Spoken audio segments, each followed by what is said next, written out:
Halo Gan, kali ini saya akan sedikit memberi tips mencari charger apabila agan-agan sudah mengalami kerusakan pada charger. Ini mungkin sudah ada yang tahu ya, memilih charger yang bagus supaya fungsinya lebih maksimal.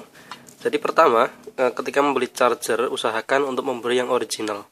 Kenapa? Karena charger itu sangat berpengaruh sekali terhadap pengisian baterai. Ketika baterai smartphone Anda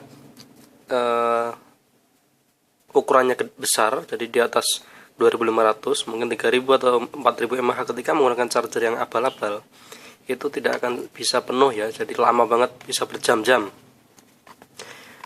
Selain original atau enggak, tentukan ampere yang dipilih, output ampernya. Jadi setiap charger itu memiliki keterangan teknis biasanya, dimana contoh seperti ini,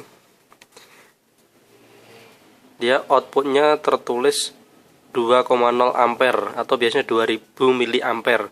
Nah, jadi output yang standar kita pakai atau standar handphone sekarang dengan baterai di atas 2500 menggunakan output 2 ampere. Ini adalah contoh charger Samsung. Ini Samsung abal-abal ya. Saya beli baru tapi bukan original. Saya hanya beli di toko-toko counter biasa ya.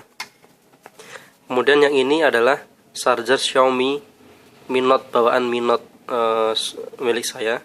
Jadi ini outputnya ada macam-macam. Dia outputnya 2 ampere di 5 volt, kemudian 1,2 ampere, ini 1,2 ampere di 9 volt, kemudian 1 ampere di 12 volt. Jadi ini tergantung keluaran listriknya ya. Kalau di Indonesia biasanya rata-rata 2 ampere di 5 volt ini. Jadi kalau charger seperti ini dia seharusnya mendukung quick charge, karena dengan ketentuan seperti ini dia ada beberapa fase ya. Ketika baterai di bawah sekian persen dia akan memakai 2 ampere.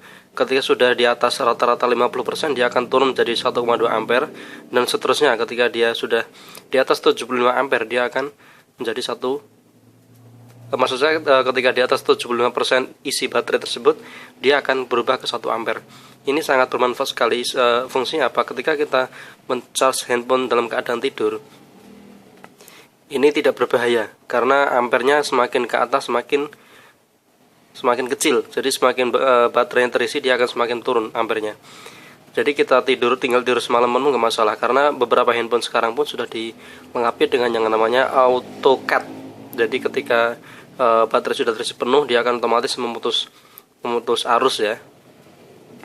Nah, untuk memilih charger sendiri, membedakan yang asli atau enggak seperti apa, usahakan ketika mencari charger itu membeli yang original bawaan dari atau copotan dari handphone waktu pertama beli. Jadi gini, mendingan beli bekas tapi original, yang artinya copotan dari bawaan si handphone tersebut, daripada beli baru tapi abal-abal. Beli di toko-toko kecil itu saya yakin pasti abal-abal. Ini pun ada logo Sein, kelihatannya logo Sein yang artinya Samsung Indonesia.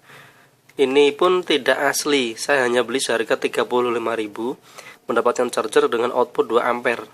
Saya buat nyoba ngecas pun lama banget, lebih lama dari 1 ampere original Xiaomi. Jadi saran saya ketika ingin mendapatkan charger yang asli, langsung saja belinya ke gerai atau ke gerahannya. Jadi ke Samsungnya langsung. Kalau ke Asus ya Asus centernya langsung, atau ke Xiaomi ya ke Xiaomi-nya langsung. Itu kemungkinan besar akan dapat yang original. Atau kalau terpaksanya merasa mahal, karena memang kalau original pasti mahal, beli saja yang second tapi copotan dari HP yang beli dari baru. Jadi biasanya kan ada yang HP copotan tuh, maksudnya HP-nya rusak atau dijual HP aja, chargernya nggak ikut, dia akan dijual terpisah. Biasanya harganya lebih miring. Ya, itu aja mungkin tips dari saya, karena memang charger sangat menentukan sekali terhadap kualitas pengisian baterai. Semakin bagus charger, semakin besar output keluaran charger, dia akan semakin cepat mengisi, dengan catatan jangan ditinggal tidur kalau outputnya gede. Kalau outputnya gede mendingan seperlunya saja, ketika sudah penuh langsung cabut. Berbeda dengan ini ya, kalau ini ada ukuran ampere-ampernya, jadi dia bisa bisa turun voltasenya. Ya, mungkin itu aja, semoga berguna tips dari saya.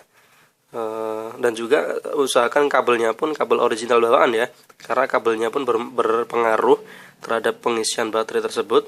Ketika kabelnya jelek, walaupun chargernya bagus, dia akan kesulitan juga untuk menghantar listrik yang dikeluarkan. Jadi usahakan ketika membeli charger satu set sama kabelnya, ataupun ketika pengen membeli kabel yang terpisah, carilah kabel yang bagus. Itu biasanya terlihat dari kabelnya berbahan kuat, biasanya kaku, tebel, dan juga tidak kelihatan murah ya, pasti itu kelihatan. Ya, terima kasih, itu saja mungkin video dari saya, mungkin semoga bermanfaat bagi teman-teman semua. Terima kasih.